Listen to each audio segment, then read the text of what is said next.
There's really, at this point, only a few baseball teams who control their own destinies.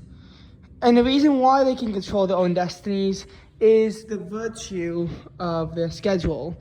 Now, this video is based on an article as of the 24th of July, but it only had 5 teams who weren't in the playoff bubble who controlled their own destinies. Cubs were not among them. It was the Red Sox, Mariners, Padres, Mets, and Guardians. The reason why these teams can control their own destinies is the virtue of their schedule.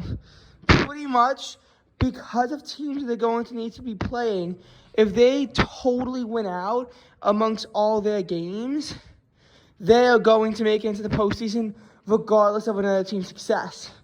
For example, if the Cubs win all their remaining games, but so does everyone else, then the Cubs still can't make the postseason.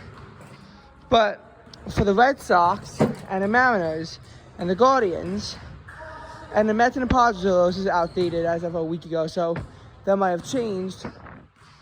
These teams can all still make the playoffs if they win all their games. And it's because in the process of winning their games, it's going to kind of cut their losses. Now, of course, 2 teams can't control their own destiny at the same time. That can happen. Like, I'll give an example. At the in the NFL season, the AFC South title, Jaguars versus Titans, that was a game where the teams controlled their own destinies. Both teams controlled their own destinies, Jaguars and Titans. And the reason why it was possible is because the winner would get the AFC South title. So as long as they won, so whoever won. Obviously only one team could get it, but both teams didn't have anything out of their control. Whereas for the AFC wildcard race for the number 7 spot, the team who ultimately got it, the Dolphins, didn't control their own destiny. All the Patriots had to do is win, but they lost, which therefore lost them control of their own destiny. They would need the Dolphins and Steelers to both lose for them to make the postseason, and they both won. But because the Steelers still didn't control their own destiny after the Patriots lost, and the Dolphins did, that's why the Dolphins were able to get the 7th seed over Pittsburgh. Oh, I actually took a basketball shot. Yeah. Oh, and on video. Oh my God, that was an amazing shot.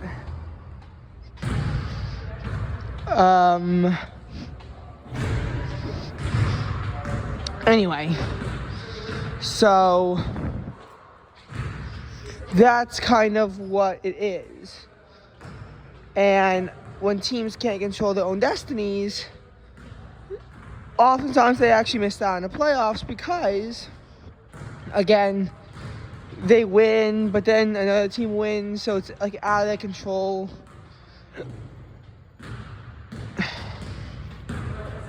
So the Cubs don't control their own destiny.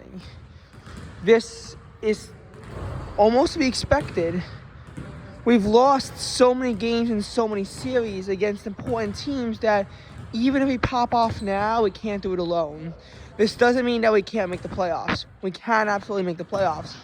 It's unlikely, though, because we need to rise in the standings as the other team falls. In baseball, usually we take this for granted, but we can't just win out at this point. That's why I'm saying we don't control our own destiny. Winning out is just simply not enough for CHC to make it to the postseason. We have a chance. We're 54 and 53, but again, what does 54 and 53 usually extrapolate to? 83 and 79. That's not good enough.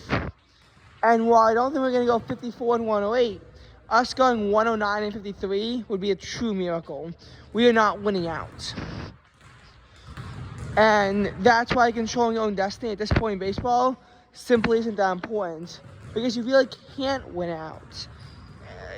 You know, August could be a kind month or it could be a cruel month. 2021 Mets, August was a cruel month that wound up dashing their postseason hopes and putting them at a losing record. Controlled the division until the second week of August, could only finish 77 and 85. So again, you know, looking at the Cubs, realistically, it's almost as if like the minimum 87-75. That's on the higher end of things for their record. It's like better than what's predicted, which is 83 and 79. So while I think that there might be a Chicago miracle, don't be surprised, you know, if there isn't. Plus, teams pop off all the time and then crash. So if anything, a true prediction would be something more like 81 and 81. No team that's been 81 and 81 has ever made it to the postseason.